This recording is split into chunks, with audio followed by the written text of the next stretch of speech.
Assalamualaikum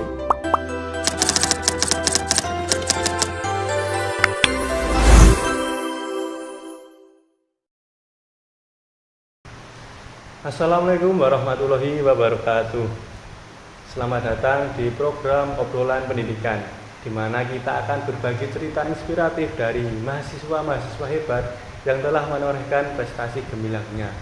Nah, pada kesempatan kali ini kita akan ditemani oleh salah satu mahasiswa berprestasi dari Universitas Tidar. Nah, sebelumnya boleh memperkenalkan diri terlebih dahulu agar teman-teman lebih kenal dekat dengan Mas.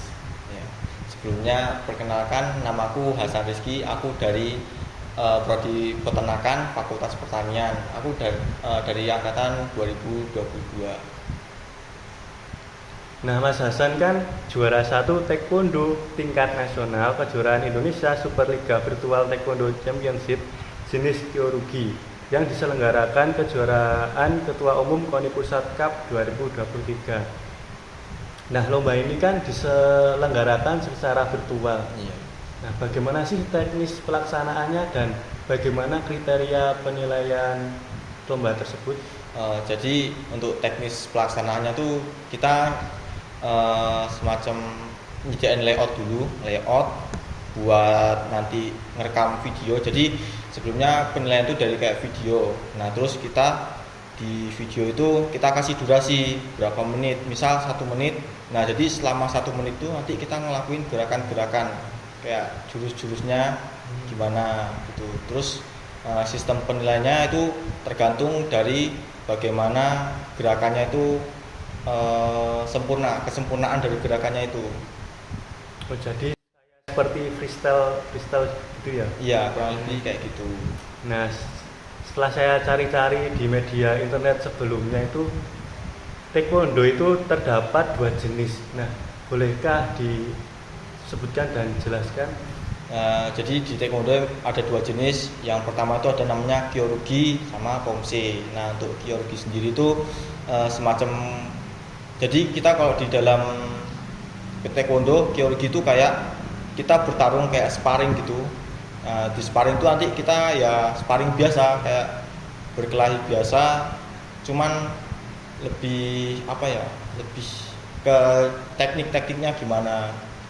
Jadi penilaiannya itu kayak gerakannya gimana, terus ya lebih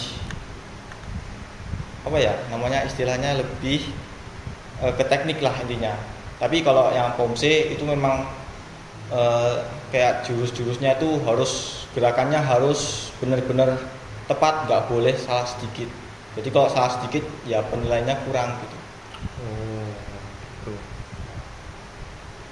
Nah, Mas Hasan itu pertama kali mengikuti seni bela diri Taekwondo itu dari kapan? Kalau Taekwondo sendiri aku ngikutnya dari zaman SMP kelas 3 sampai sekarang.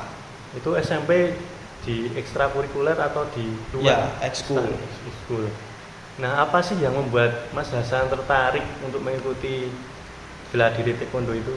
Sebenarnya ya karena pertama seru, terus yang kedua tuh karena penasaran, terus yang ketiga ya karena suka aja sama gerak-gerakannya kayak bagus, terus ya kayak tendangannya bagus gitu. Selain itu juga dapat ya Mas, bisa menjadi perlindungan diri dari hal yang tidak diinginkan. Ya gitu. Nah, bisa ceritakan pengalaman Mas Hasan saat pertama kali mengikuti kompetisi Taekwondo? Ya yang pertama kali ikut Taekwondo itu ya yang virtual itu. Jadi di virtual itu kan kita memang benar-benar persiapan dulu, kayak dari gerakannya gimana, terus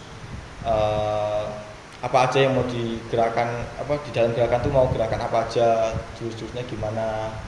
Nah, jadi harus benar-benar persiapan. Nah, terus kalau memang misal ada kesalahan ya nanti diulang lagi gitu. Nah, apa momen yang paling berkesan yang pernah Mas Hasan alami saat bertanding di Taekwondo tersebut? Kalau paling berkesan apa ya? Ya waktu itu sempat sparring gitu ya, istilahnya ya sparring sih, kalau di Taekwondo itu sparring. Jadi ya sempat ketendang kepalanya terus ya jatuh gitu aja. Itu paling kayak apa ya, ya tiba-tiba kaget aja terus wah kayak gini rupanya, kayak rasanya ketendang itu kayak gini gitu loh, kepala ya gitu aja sih waktu pertama kali. Itu Mas Hasan yang nganu jadi. Iya, aku yang ketendang. Tapi Mas Hasan pernah melukai sampai Kalau itu cedera-cedera yang parah gitu nggak ke lawannya itu? ya enggak sih, kayak itu tuh kayak hal yang normal sih. Kalau mungkin kalau cedera kayak kesleo apa-apa tuh hal yang normal sih. Selagi kayak belum kayak berdarah tuh ya masih normal. Kalau sampai berdarah itu termasuk pelanggaran Enggak, itu tetap lebih normal? ya, tergantung sih. Kalau memang pelanggaran apa Atau kayak berdarah, patah tulang atau gimana itu? ya sebenarnya itu lebih ke resiko Oh. ikut latihan apa ya, ya namanya berkelahi tetap ada resikonya kan ya, jadi ya lebih ke resiko. Oke. Nah, apa tantangan terbesar yang Mas Hasan alami ketika mengikuti taekwondo selama proses berlatih sampai memperoleh gelar juara, dan bagaimana cara Mas Hasan mengatasi tantangan tersebut? Oh, tantangannya banyak ya, mulai dari waktu pertama kali ikut lomba itu kadang grogi, kadang Ya. takut, terus kadang ya kayak nggak tahu mau gimana. Tapi ya caranya mengatasi itu ya tetap tenang, tetap percaya diri aja sih, biar lebih pede gitu pas di lapangan atau mungkin pas lomba-lomba gitu.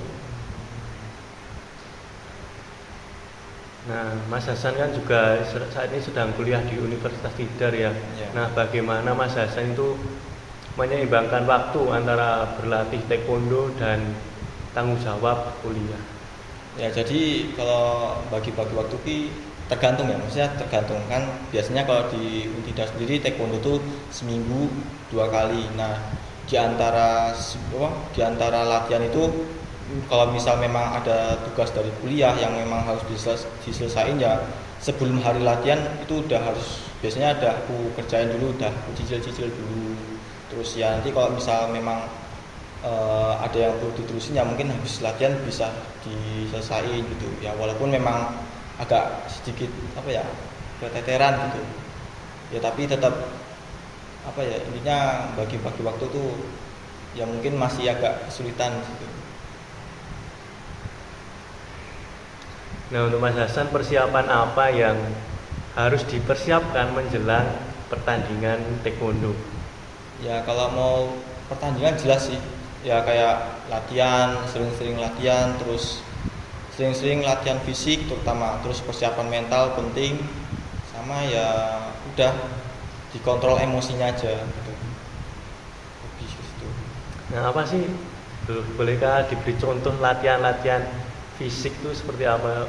Push up berapa kali sehari atau bagaimana menurut Mas Hasan? Kalau latihan fisik sih nggak nentu sih, ya tergantung sih. Maksudnya yang penting tuh kita bisa sebelum hari perlombaan tuh kita bisa konsisten latihan, entah tuh fisiknya kayak ya push up atau mungkin sit up atau mungkin gerakan-gerakan yang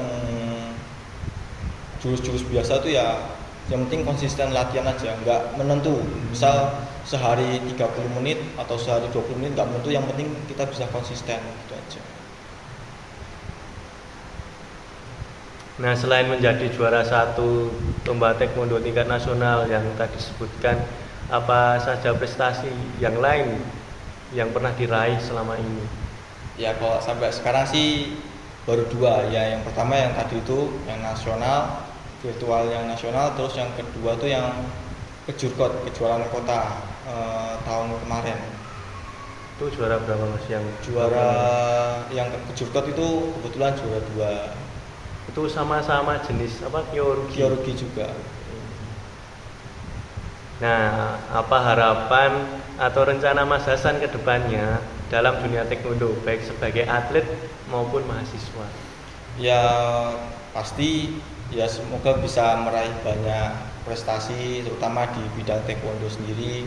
Ya walaupun memang apa ya banyak tantangan rintangan, tapi ya semoga bisa kayak menjadi evaluasi, bisa jadi tambah motivasi biar bisa menambah prestasi ke depannya. Nah, terakhir nih Mas Hasan, apa saran atau motivasi yang dapat Mas Hasan berikan kepada mahasiswa lain yang ingin berprestasi juga di bidang olahraga? Kalau motivasi sih apa ya? Lebih ya motivasi ya paling kalau dari aku sendiri mungkin lebih ke ya sering-sering latihan, jangan putus semangat, jangan pantang menyerah. Ya kalah menang itu dalam sebuah kompetisi itu hal yang biasa. Jadi ya nggak harus kita menuntut untuk selalu menang, tapi ya nggak harus selalu kalah. Jadi intinya kalau memang kita misal dalam perlombaan atau sebuah kompetisi itu kalah, ya jadikan itu sebuah evaluasi ke depannya gitu aja. Kalau memang kita menang ya mungkin bisa jadi motivasi buat kita terus lanjut sering-sering latihan gitu aja. Nah, cukup hebat ya cerita dari Mas Hasan ini yang telah menorehkan prestasi di bidang taekwondo, yang telah mengharumkan nama Universitas Tidar tentunya. Nah, saya ucapkan terima kasih pada Mas Hasan karena telah meluangkan waktunya untuk diwawancarai pada hari ini. Semoga kita semua dapat meniru jejaknya Mas Hasan dalam menorehkan prestasi. Mungkin cukup sampai di sini dulu obrolan kita pada hari ini. Semoga cerita-cerita dan motivasi dari Mas Hasan tadi dapat menginspirasi kita agar lebih baik ke depannya. Nah, sekian dari saya dan dari Mas Hasan. Kami pamit undur diri. Wassalamualaikum warahmatullahi wabarakatuh.